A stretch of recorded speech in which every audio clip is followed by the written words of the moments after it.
On today's episode, we wonder why the maker of the RAV4 isn't as wealthy as Elon Musk. Learn why price gouging doesn't help preserve supply. Learn how unregulated markets are full of death merchants. And listen to some folks celebrating the violent conflict between Russia and Ukraine. This is Cringe Posts.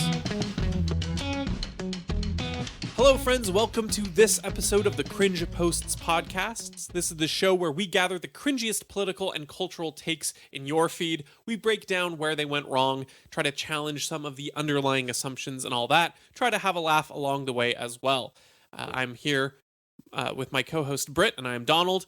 And before we make fun of other people's posts, we always like to look back at our own past bad takes, make fun of them before we make fun of other people's posts. So we're going to start into that by looking at a bad take from Britt.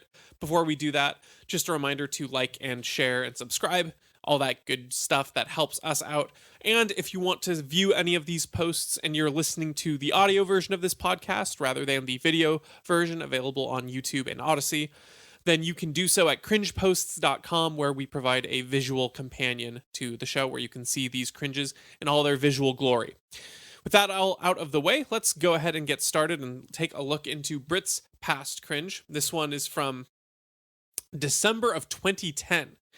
Britt writes, "You never know what you had until it's gone, but sometimes you never know how much it held you back until it's gone." And there we have little wisdom Britt coming out. Yeah. And I mean, And passive-aggressive Brit. I was just going to say, something tells me that you're trying to communicate something to someone out there without dropping any names. Oh, yeah. Or you're trying to get someone to ask real bad. I have no idea who it was about or anything like that.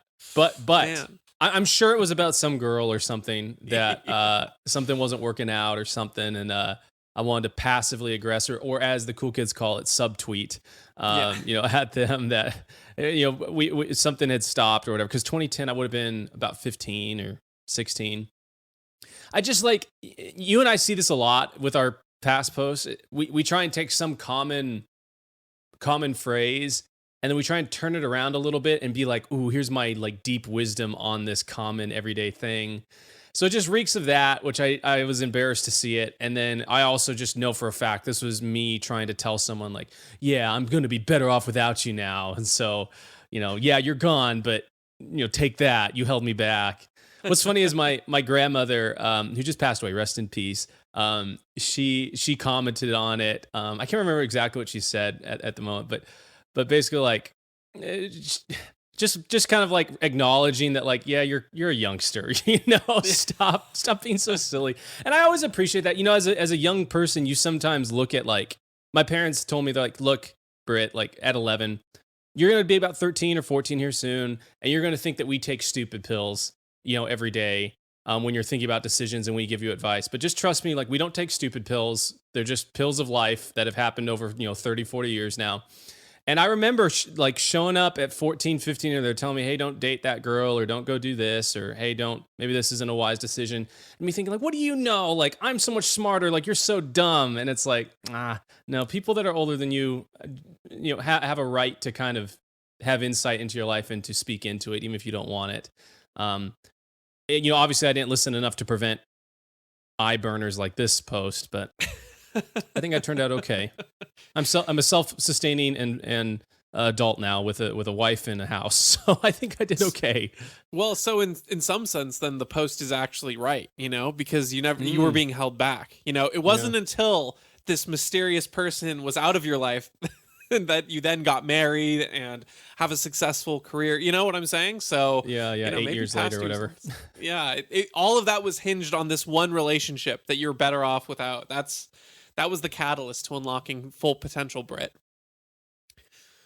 Okay, let's see here. We're going to move to our first post here, and this one is from verified Twitter user Pat Reagan, who tweets, "As someone who has never met or even heard of someone who owns a Tesla, I am wondering how come Elon Musk is rich and not, for instance, whoever invented the Toyota Camry.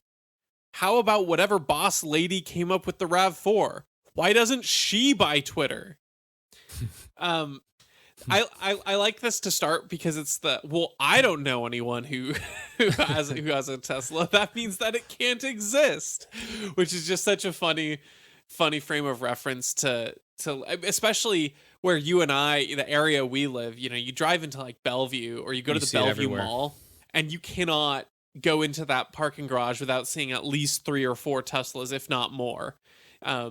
Anytime you're in Bellevue, and I mean, even just on a normal commute into, gross, dingy Seattle, you'll generally see a Tesla of some kind. And obviously there's a particular niche and demographic of people in this region who like that car and who have the means to afford it in the tech industry and stuff like that.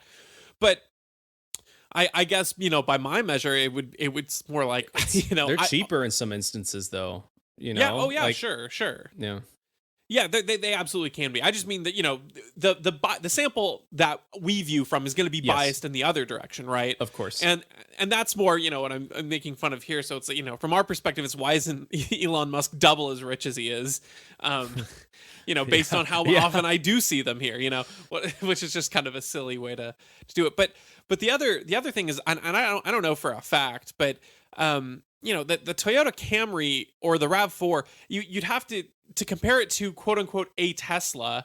For one thing, you'd have to argue the entire line. So like, how come the owner of Toyota isn't that rich? And when it's like, well, he probably is relative to if you were to just take Elon Musk's wealth from Tesla and you were to compare it at the right times to the person who, I don't know, created Toyota as a brand, but then also realized that Tesla is hitting a market niche that other people aren't.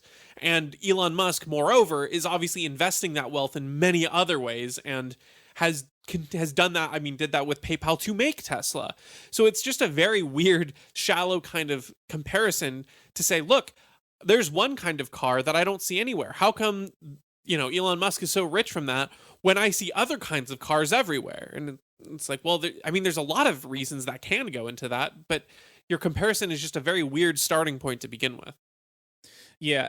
What is kind of the underlying argument that I think a lot of people will see that kind of relates to this is, well, it's not the actual billionaire who actually makes these products, right? It's the whoever designed, as if one person designed the RAV4 or the Toyota Camry. Yeah. But they're like, why aren't they the rich people, And kind of just before we address that point, like, I want to make the point that the CEO of Toyota, I think he's like net worth is $1 billion. Like, it's not exorbitantly out. It's more money than you or I will probably ever see in our lives. But it's not $44 billion. So people were pointing that out in the comments on this. It's like, well, here's the problem. The CEO of Toyota owns 0.1% of Toyota. Right. Elon Musk managed to make Tesla into what it was, only giving away about 80% of the company. Elon Musk still owns 20% of Tesla, right? And with Tesla having a market cap of $690 billion or whatever it is now, which is inflated, in my opinion, but regardless, that's what the market's valued it at. His net worth is 20% of that $690 billion. If you Toyota's market cap's like $300 billion. So if you assemble 20%, right, the equivalent of people that own Toyota stock or whatever, they could buy Twitter, right? So the comparison still stands, right? It's just a matter of who owns how much of what company. Toyota was not able to build their company without giving up significant portions of it. They have a city in Japan named after them, so that's pretty cool. But so that's the main point. And this guy could have figured that out with a Google search, right? And that's what's so like frustrating about these type of posts is like they try and make some like grand economic point that's supposed to like cut to the truth of what's wrong in our society. And it's like, dude, if you just Googled like how rich is, the CEO of Toyota and how much does he own of it, you would have figured out why, Elon Musk can afford Twitter and the Toyota guy can't. The other aspect that I want to address in it that I kind of talked about earlier though is like people will talk about like, well, it's the labor that built these products, I think we had another post where it's like, I think it was with Apple. Someone would have come along and made it eventually. It's like, well, they didn't. So Steve Jobs came along and made Apple. Without Steve Jobs, Apple doesn't exist. Without Elon Musk willing to put up the $400 million he made from PayPal, literally all of it. Elon Musk went from $400 million in net worth to zero because he rolled it all into Tesla after he sold PayPal. He took that risk, a $400 million risk, and was able to keep Tesla basically all of his ownership, that 20%. And without him doing that, it wouldn't be possible for Tesla to exist. And the world is infinitely better, right? From Elon Musk and Tesla existing. I liked his reply to Bill Gates when Bill Gates was wanting to like talk about whatever. And he's like, "Hey, like, are you still shorting my company? Right? Are you still betting against my company?" And Bill Gates is like, "Well, yeah, unfortunately, I haven't closed out my position." And Elon Musk is like, he's like, "Hey, look, I can't take you wanting to talk about climate change seriously until you actually, bet on the company that's doing the most to solve it," which is true, right? Elon Musk's company is, if you believe in all of the narratives about climate change that there is, even if you only believe in like sustainability, right? Like I want to have a more sustainable, infrastructure, and I want the vehicles that I drive to consume more sustainably. Elon Musk and Tesla are doing the best job out there out of all those. And so it just really, I loved it because it revealed Bill Gates obviously is out there to make money. He's not the great philanthropist that you would necessarily think.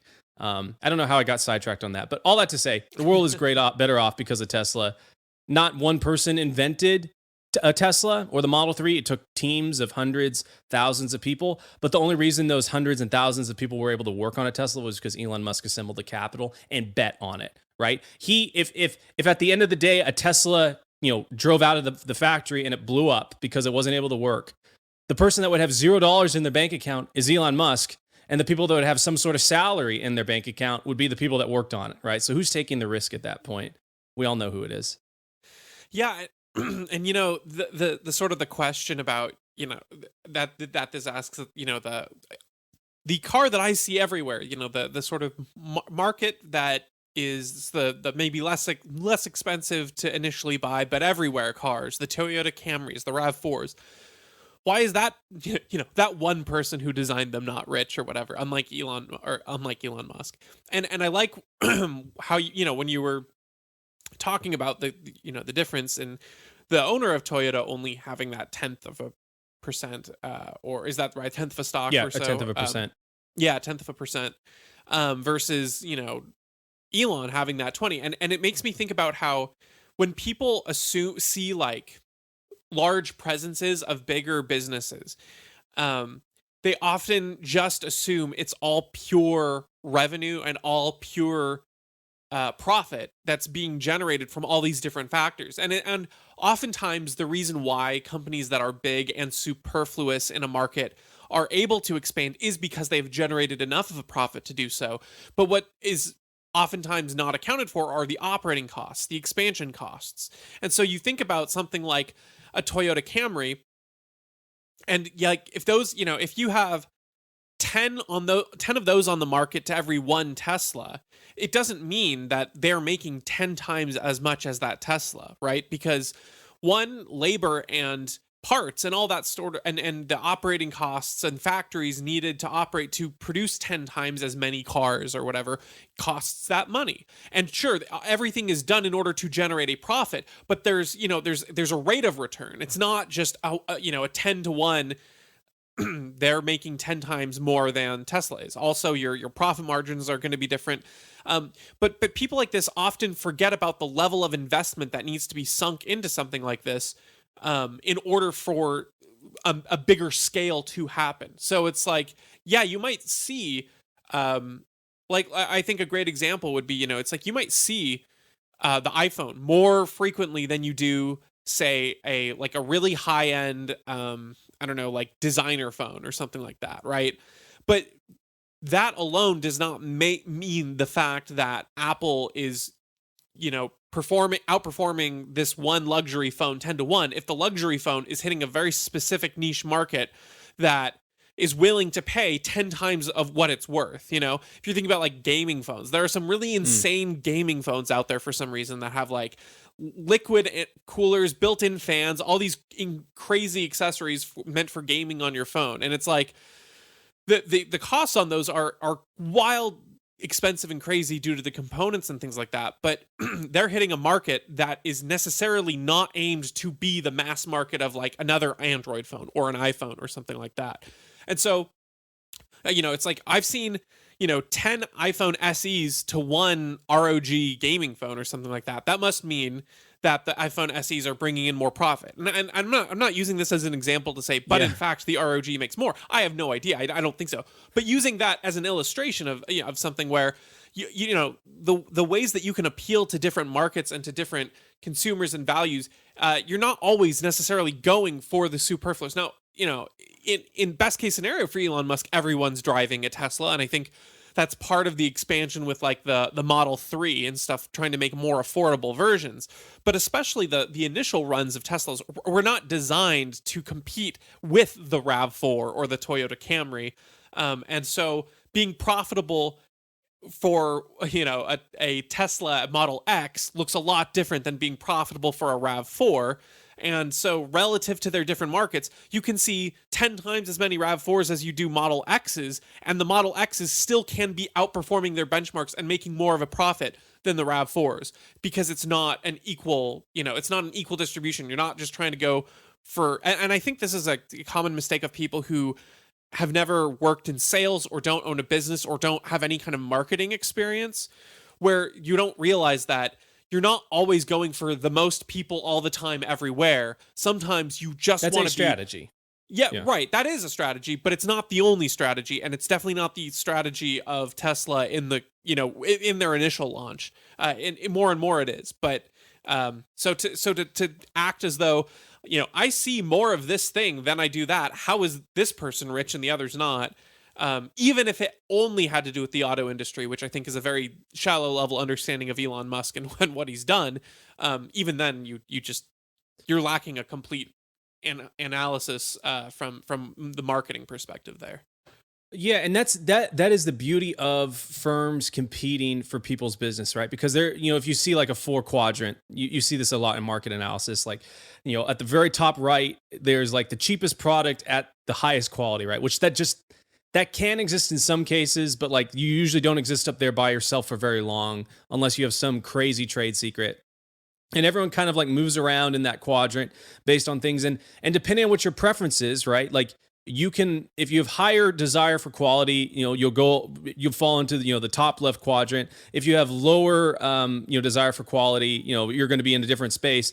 And like, I think about like Walmart, right? Like people complain about Walmart and like, but it's like, hey, that serves a really huge need. And people will think that like, oh, the executives at Walmart, like how dare they be so selfish that they don't pay their employees, a living wage or whatever. And it's like, okay, look at Walmart. Go to Google right now, Walmart's net profit margin.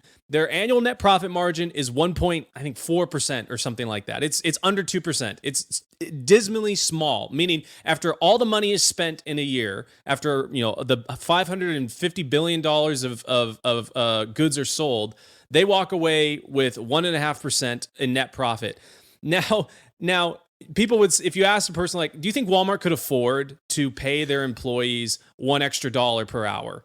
And everyone would be like, oh, of course they can. It's like, no, they quite literally can't, because if they pay their employees $1 extra per hour, every single one of them, all 2.5 million or whatever that they have, they literally would not have any profit. They'd be negative profit every year. And that's Walmart's business strategy, right? Is that it's, hey, I'm going to sell a huge volume amount of goods and services at very cheap prices, and the service at our stores is going to be terrible, and our stores aren't going to look pretty. Everything's going to be blue and with crappy fluorescent lighting, and it's just going to be big in bulk and everything like that. But the people that don't want to go pay a premium price at Whole Foods or something like that are able to get food that's decent and edible at a really good price. And the trade-off is that you also have people that are required to work there, or not required, but people that work there are not required as much of them to do it, but they also aren't paid that much, right? Because the amount of service for them is not required to be very high. And so that's the beauty of the market, right? You have the people creating Toyota Camrys for people that want a budget car, and you have the Model S Tesla that someone can drop $150,000 on and feel awesome about themselves, and everyone can live the way that they want. Like, let's just leave everyone alone and let the market sort it out. And I guarantee you it will come to a decision that makes you happy, because it only works for people if they make you happy. Agreed. Our next post here comes from our favorite anti-capitalist Instagram post, who provides this caption of a tweet which reads, "The idea that communism won't work because of human greed is absolutely hilarious. What naive hippie fantasy do you think an unregulated free market is then? There are those among us who sell death when afforded the opportunity." Yeah, and you know what the great thing is? You're free to not buy death. And yeah, someone might unfortunately buy death, and that would suck. And then no one would ever buy that person's death product ever again. Now, take that and compare it with a government mandated lockdown that legislated death. Well, not even legislated. Legislated is too generous a word, because legislated implies that your elected representatives got together and actually voted on a bill that was signed into Congress. Sorry. Our overlords dictated that we had to stay locked down in our houses, that hospitals were not allowed to take more than X number of patients, depending on the size, put off cancer screenings for people, and sentenced people to death, quite literally, with no voluntary choice in the matter. That is the reality of communism. When government controls prices, when they control every facet of every industry, when they own the means of production and they own the price of production, that's what you get in every corner of your lives. The free market, unregulated, yeah, you're going to get some bad things in there. But that's, that is no different than what we have right now in our semi-corporatist market. The only difference is that the death salesmen are not only in the government but promoted by the government, and often you have to they buy give it. Non-competes to anyone who's trying to sell life to you, because that that hasn't been FDA approved. Yeah, that's a good point. Yeah, I thought of two things when I saw this one. The first was that, and you and I've talked about before, but that communism, like, it only ever scales up to maybe 10, 20 people, right? Like it works in the family, that concept of, from each according to his ability to each according to his need. That works in a family. That's how a good family functions, right? Because there's an end goal and everything. And maybe that works up to about 20 members in a family, which would be wild. That'd be a wild size family, but awesome at the same time. Scale that up to the national level, 300 million people in the United States. It would still only work good for about 10 or 20 people, right? Like the people that control what prices go where and all that stuff. Because at the end of the day, even if you, I don't even like the concept of like communism doesn't work because of human greed. Like, you could even remove that as a factor in it, and communism just doesn't work because there's not a single person or group of people that can predict and be an expert in everything in a market economy, right? You can't actually control, have enough knowledge to control the prices of things. And I've talked about this example before, but my dad used to have, when he was flying for Alaska Airlines, they would fly to Russia, and because this is during when the Soviet Union was still going on, and because of all these different mandates, like when you'd show up and the government said, hey, you can only do this, or they would put a certain tax on a certain type of vegetable, like they would show up and the only thing they could eat was tomatoes, right? They also had stuff, he just told me the story the other day, but basically they banned some sort of compound, or they heavily taxed some sort of compound that was part of like antifreeze for like getting stuff off of your windshield, or for planes, getting the wings to stop freezing, which is pretty important in Russia. So anyways, they banned that, or they taxed it or whatever. So there was a shortage of it in Russia. So what the mechanic that they had to fly over from the US to take care of the planes did was he literally got Russian vodka, because that was not taxed, and he poured that all over the wings to unfreeze them. He got fired because that's obviously not, I wouldn't feel good about flying on a plane that had been treated with Russian vodka.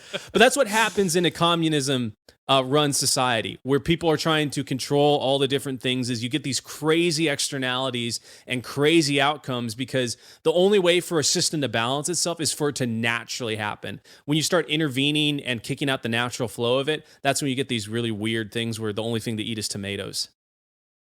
Yeah, and I mean, even like you said, if you take human greed out of the equation, there's still not a good measure and balance of a society that would increase and grow upward and accommodate for any kind of innovation, because the greed of humans in many ways is what spurs us to move forward in many regards, because you want to quote unquote selfishly look out for your own family, and you want to improve their situation. You want to do better for them. And so you go out and you collect more, you create more bread for the world. And now that there's more bread, not only can you and your family eat more because you've sold that bread, but other people have access to more bread in general.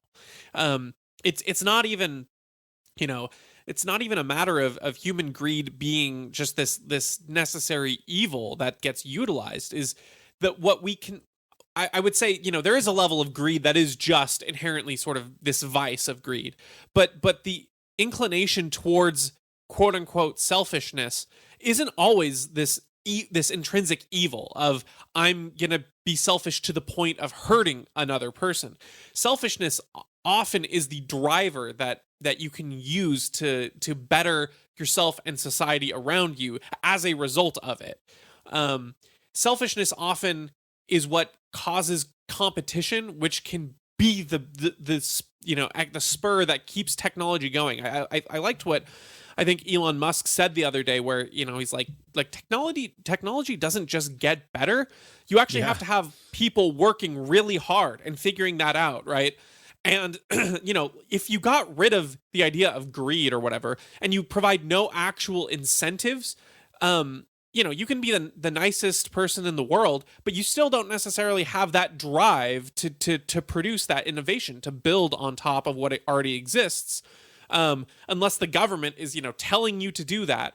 At which point, you then then you've taken out greed and you've instead replaced it with this absolutely tyrannical government that grinds its citizens down to the bone and to their lives, and you've taken out free will from the equation. Because if it's a matter of removing greed, but you still need these technological improvements and you still need this hard work and labor, the only way you really get it is through a direct command or edict, at which point someone else runs everyone's lives, and there is literally no freedom and no autonomy from a person. So that's not to say that the vice of greed or selfishness is good, but there's an aspect of selfishness that gets lumped in with sort of the vice of it, that I think is necessary to spur people on, in the same way that you shouldn't live your life in a state of fear, but fear can be a healthy motivator to better yourself and improve your situation as well. Sure. And I take issue, I guess, with the term for at least free markets and entrepreneurs and producers, I think is probably the best word to put it, at being greedy. It's not really, I know a lot of entrepreneurs, having been in the space and owned my own business and had a startup and stuff like that, and met a lot of them, and they are not motivated by greed. They are motivated by money, but it's from the perspective of wow, if I can create this much value for people, then I'll be rich. And the money is a signal that I've created value, because at the end of the day, that's why people love doing manual labor and things like that, on their days off and stuff. I know at the beginning, you don't necessarily want to do manual labor, but when you do manual labor and you look back, whether you're re-drywalling a room or something like that, and you look inside, you're like, oh, wow, I did that. Value came out of my hands and I can tangibly see it around me in place. And that's what motivates producers like Elon Musk, like Bill Gates, like any of these guys. What motivates them is it could be the value, and the money is just a signal to show that they're doing it. That means people value what they're doing, and there's more of things for people to go around. The last sentence is the one that makes me, it just reminds me of any argument against anarchism or free markets, which is essentially the argument goes, well, if you let a free market happen, the worst case scenario is that we have what we have today. Today, yep. we literally have, you've got these big fat military industrial complex companies like Raytheon that will literally spend hundreds of millions of dollars lobbying for people to sell us wars and death on poor countries with innocent people in them. It's funny to me that we got out of Afghanistan, we ended the war there. It's basically boom, military industrial complex lost $60 billion in market revenue. And then coincidentally, 6-7 months later, here we are, and we've got a $40 billion spending bill to send weapons to Ukraine on top of the about $20 billion we spent earlier. It's oh, those hundreds of millions of dollars that are being paid to the lobbyists to push on our elected representatives is really, it was just a way for them to reallocate the budget to Ukraine. So they get their pound of flesh no matter what. The only difference is in a free market, people can actually say, I don't think we're going to, you haven't had that $40 billion of money taken from you at that point. That you have to choose to give it to Raytheon. And I think given the choice, most people probably wouldn't give their money to Raytheon because, what good is it for me to spend, $5 million on a missile that's going to go blow up some poor kid in Yemen? Doesn't make any sense. I don't know, man. Not money well spent. It sounds like you're apologizing for Putin there. It sounds like you're, an anti-American, a traitor, treasonous. I'm a traitor. Yeah. Okay. I got to get the little red anti-Jew stamp too. That's on the, yeah, Jew hater. Because I don't want to defend. I don't want to defend Israel. Yeah, you and Thomas Massey together, perfect. Okay, this next series of tweets comes from a thread started by Hannah Cox, who is the other half of Based Liberty. We had Brad Palumbo on the show, and maybe we can get Hannah on sometime as well, because she's also pretty great. So she tweets out, price gouging is a good thing, actually. It ensures goods are not hoarded by a few people during shortages and instead allocated to those who need them most. For the love of God, learn just a little econ. And there's two replies here to this. One reading, yeah, no, not how that works. Price gouging makes something more difficult for someone like me to get it. And a follow-up reply, in Australia, supermarkets just limited sales per customer of certain items, as well as cracked down on people hoarding. But I guess that's too draconian for these libertarians. And I guess I have two thoughts initially. The first on the latter one there, which is to say, I'm actually not opposed to a store limiting the rations if they so choose, right? Like if a store wants to say customers can only buy 2 packages of toilet paper per, like that's fine. I think that ultimately that doesn't distribute quite in the right ways necessarily, because you never know, like, if it's me buying toilet paper because I think there's going to be a shortage, and it's myself and my wife in this house and we don't have any kids, that's one thing. And if I'm trying to buy like 8 of them, price gouging actually prevents me from wanting to sink my costs into buying 8 right now, especially if they do a price stack of the more you buy, the more expensive it gets, which I think some of the places do. But regardless, if it's like, wow, it costs me a lot more to get some of this item that is in short supply, then I'm only going to get as much as I really do need or can value to afford. And that's, so maybe I only buy 2 in that case. And they'll say, well, in the supermarket example, you can also only buy 2. The store just limits it. But now imagine I have 4 kids and going through 2 packages like that is going to last me maybe a week. And that's it, because they're all newborns. Then I'm, in the scenario where I really need that thing, I actually have access to it. It's going to cost me more, but that's the price of my circumstance and the situation I'm in. But I have the ability to get access to that thing versus a store policy where if I can only buy 2, then great. I have to run around to another store, hope that they also have the, some in stock and try to find it there.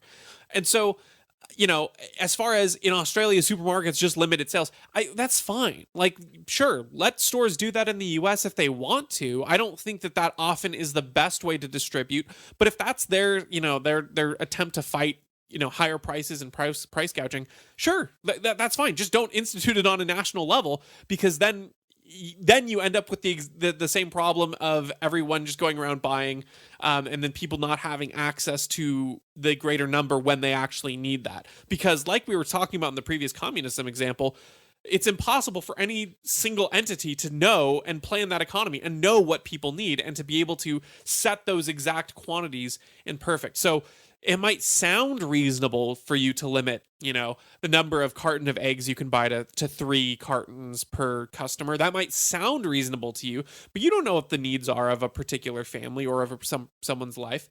That may be not nearly enough for them. Who, again, that's not for us to know. And at least in a price gouging scenario, it does cost more, but the availability is there. You have something versus nothing. Did I ever tell you about my shredded money thing that I did? No. Okay, so the U.S. United States Mint back in 2016 until 2017, and I'll tell you why I know that. They used to offer you could buy bags of shredded money because the U.S. Mint would shred money that they didn't want. Like, oh yeah, see how crazy that is? That's a whole nother tangent. But they would literally shred money that they didn't want, just to control the supply.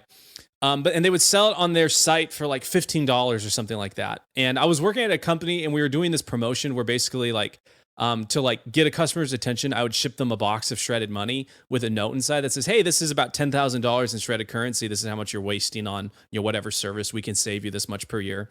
And it worked kind of well. But one of the things I realized was that the U.S. Mint was selling these for $15, but you could also sell it on eBay and Amazon for $40, $50 a piece. And so what I did was I created an Amazon listing. I created an Amazon listing for $50 for a shredded bag of money, and people would buy it on there. And then I would go to the United States Mint website, purchase it on there. The United States Mint would pay for the shipping to send it to the person that had bought it. I actually sold about $1,000 worth of it to someone in Europe through this process. So I made a lot of money doing that, which was awesome. That's But so funny. someone ratted me out, right? And so my incentive for reselling this stuff, for price gouging people with it, was dependent on people, one, not knowing they could get it from the United States Mint, and then two, people were actually willing to pay $50 for it. So someone ratted me out. I don't know who it was, but someone ratted me out. So they raised the price to my price on Amazon at the United States Mint. So I couldn't, basically there's no incentive for me to do it anymore, right? Right. I then raised my price again, they raised their price again, and then eventually they just shut it down, which is, you can't buy shredded currency on their site anymore, which is hilarious. Yeah. I feel like I want to take credit for that, but maybe it was a lot of other people doing that too. All that long story to say, the way you get rid of price gouging, which when I say price gouging, what I mean is like you have one person that goes and buys 1,000 of the hand sanitizer bottles, right? And tries to go and sell them for $50 a piece. The way you get rid of that is you raise prices to the point where someone is not incentivized to buy tons of them. They're only incentivized to buy what they need. And this first person who wrote, price gouging makes something more difficult for someone like me to get it. That's the exact point. If you don't need it, you shouldn't get it. That's what price gouging does. It makes sure that you don't get what you want, but if you really do need it, at least it will be available for you to get it, right? And we've talked about like with COVID, I had COVID and there was a shortage of monoclonal antibodies and some companies had like kept a stock in reserve, but it's like, hey, because there's thousands of people that want this monoclonal antibody treatment, like we have to upcharge the price to $10,000 a dose. So that way the people that really do need it can get it. And I felt good because I was like, hey man, if I'm on my deathbed, at least someone who's gonna, if I'm on my deathbed from COVID and I need this treatment, I will figure out how to get $10,000 to get the monoclonal antibody treatment. I can't get the monoclonal antibody treatment if it's been used on people that don't need it, though. And that's where I don't like the word price gouging. It's just supply and demand economics, essentially. But I like supply and demand. I'm fine if an Australian supermarket of their own free will chooses to make a price a certain way. I think that's counterintuitive to their actual goals, which is for it to be more evenly distributed. If they wanted to actually distribute it well, they would raise the prices, and then the people that actually need it would buy it. The people that don't need it would not buy it and not hoard it. That's how you get rid of hoarding. And when you think about something being in a shortage like that, often one of the really quick sort of critiques is, well, what about the poorest in society who now will not be able to afford like water bottles or toilet paper or something like that. But the thing that's nice about generally the US in particular is that we actually have a pretty generous population. And when there are shortages going around like this, usually you will see a lot of churches or a lot of nonprofit organizations band together to start providing these supplies for people in low socioeconomic statuses. And when you have price gouging of some kind, well, then people with the monetary resource, because they don't have access to the resource that is in shortage, can donate, and they often do, to these charities. And the charities and the churches that have cash on hand have access albeit at a higher price, but they have access to the limited resource. Now, if you don't have price gouging in some way, shape, or form, then that scarce resource becomes scarce even to charities who want to aggregate, general value in currency. And now they cannot provide that for poor people because the resource itself, which is scarce, has been bought up and hoarded by people who are worried about the shortage. So if you're actually worried about providing sustainable ways for supplies which are in shortage to get to the most socially or socioeconomically poor, the best way that you can do that is by price gouging so that there's an availability, and then that availability gets taken advantage of through charities and generous people, and because that's the other thing is it more and more in this day and age I've seen even less like official organizations and more generous benefactors or wealthy, YouTubers of all people, doing these kinds of things where they're like, look, I can get clout by setting up stations to help people out. I can do good. I can do active good by buying up a bunch of this really expensive short product and then giving it away to people who really need it. And I think that you see this exact kind of thing in flood scenarios where the supply that's in shortage there usually is a place to stay or safe shelter of some kind, and places open up to provide that for people who don't have it. And then it's like, guess what, the prices in a hotel are going to go up because they don't want people out of town taking up that space. But then all the local areas that see that there are people whose homes have been destroyed or people who are on the streets, they open up shelters for the people who need it to be able to come in. And so that's just another example of a resource being in short supply and price gouging being a good thing, because then you actually open up more physical space at a higher price, but you create it so that the people who need it the most can have access to it. And that's like that hotel example is like Tom Wood's example, which is like if the price was, if you could get a hotel room for $80 a piece or whatever, like the chance that a family of 4 might get 2 rooms is maybe pretty high, right? Because they've got $160 to spend on it. They're taking up 2 rooms, even though they really only need 1 room. But if the hotel says, hey, we're going to raise prices to $150 like a room, we're going to almost double them. Then that family is going to figure out, hey, like we want a room, but we're going to make do. Like we can make do with 1 room. And that means that there's another open room for another family, right? That the resources are more allocated in a way that makes sense, because pricing is just a signal. It's just a way to say, hey, goods need to flow from this place to that place. And without that signal, there's no incentive for goods to get there. And then there's no incentive for people to spend the resources they have more wisely. So that's like I was trying to get at. It's precisely the point. If you can't, if it is price gouging is supposed to make, that's a function of the feature. You're supposed to make it more difficult for someone to get it. That's the whole point. So that way everyone can get what they need. Well, and then let's just to clarify even further, the price gouging itself can make it more difficult, but the scarcity is what has initially made it more difficult, right? It's already difficult. Exactly. Yeah, it's not like the price gouging happens out of nowhere. There is some reason, there is some scarcity, some shortage, some imbalance of price or of supply and demand that has created difficulty in getting it, and price gouging makes it more difficult for people to hoard, ironically, because people view it as hoarding, but price gouging actually makes it so that the resource is available to distribute at all. Okay, moving on to let's see. Are these next two let's see here. Are they related or they're kind of related? Yeah. Cool. Okay, so I'll read them separate. Is that how ideally we'll do them? Okay, great.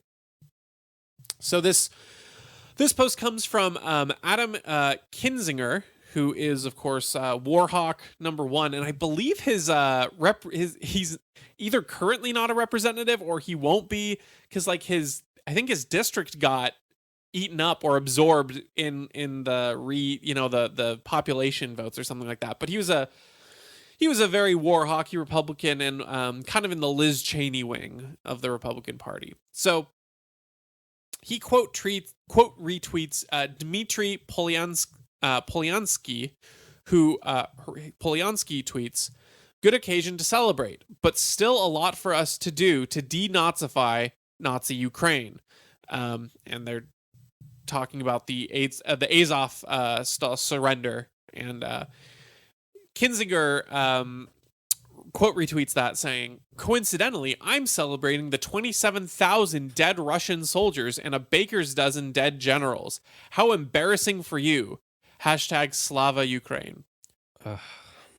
It's kind of a gross tweet, but the thing that I that really strikes me is how the Warhawk party in the US, the sort of the military industrial complex, on the one hand have been telling us all this time about how Russia is our geopolitical threat, how Russia is the great evil that we must take on, and we cannot, we have to send $40 billion worth of weapons and arms and supply. Well, we actually don't know where it's going, right? We have to spend $44 billion to Ukraine. And if you want to, keep track of how it's being spent, you're a Russian asset, I guess.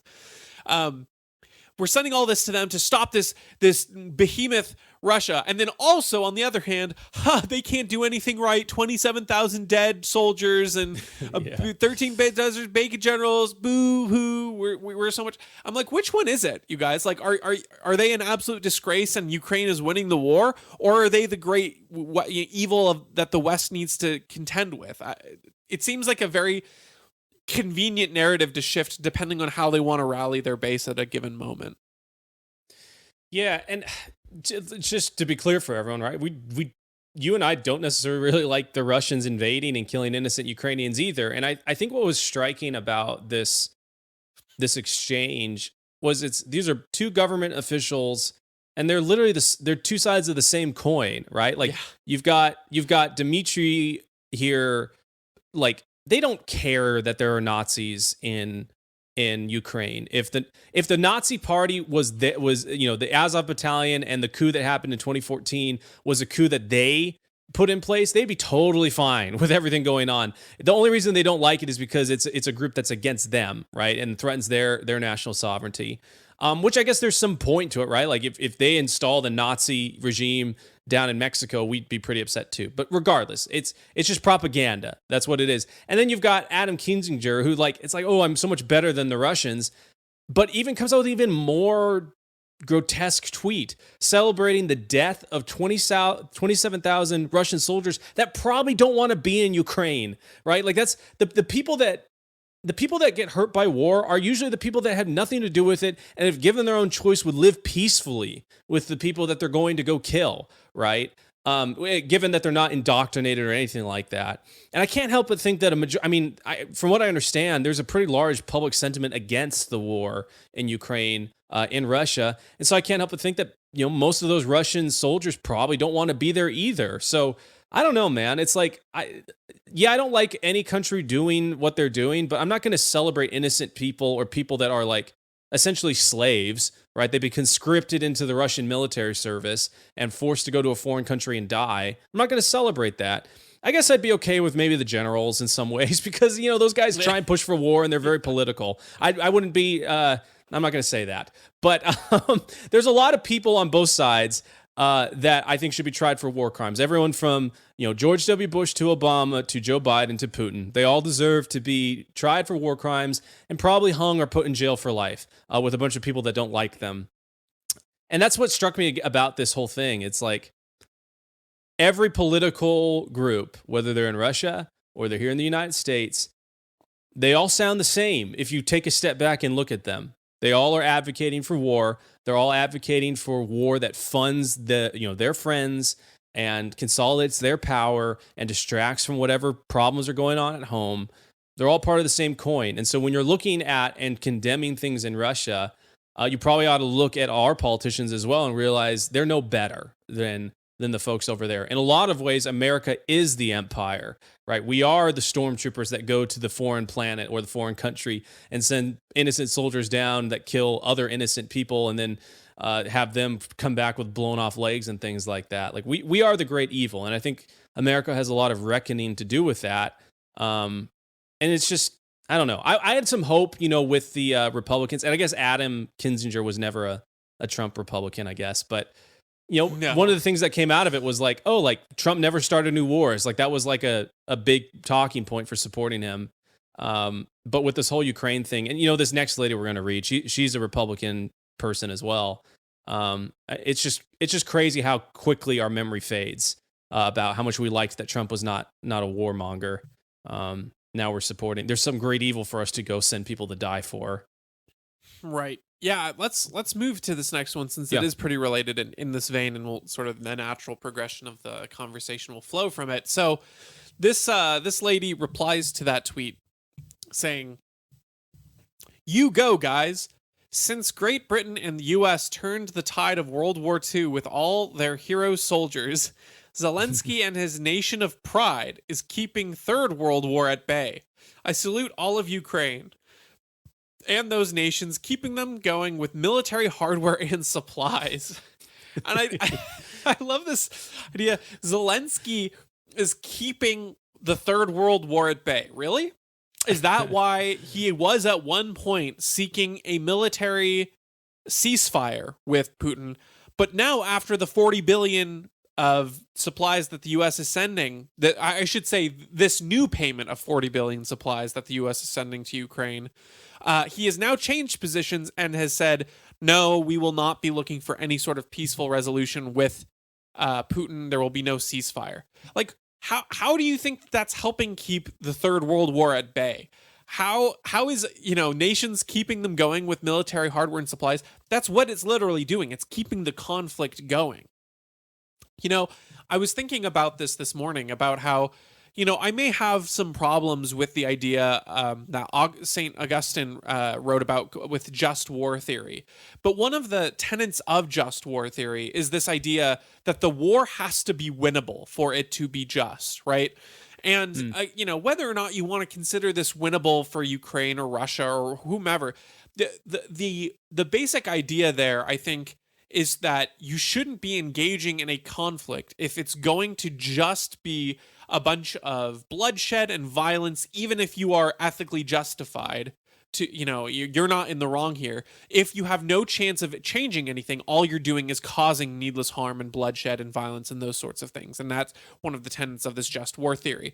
And so even in this system, which I don't necessarily agree with, that provides this rubric and metric for what can be considered an ethical conflict or war, you recognize that you don't want a conflict to continue endlessly. You don't want a conflict to be extended and brought about with no fruits.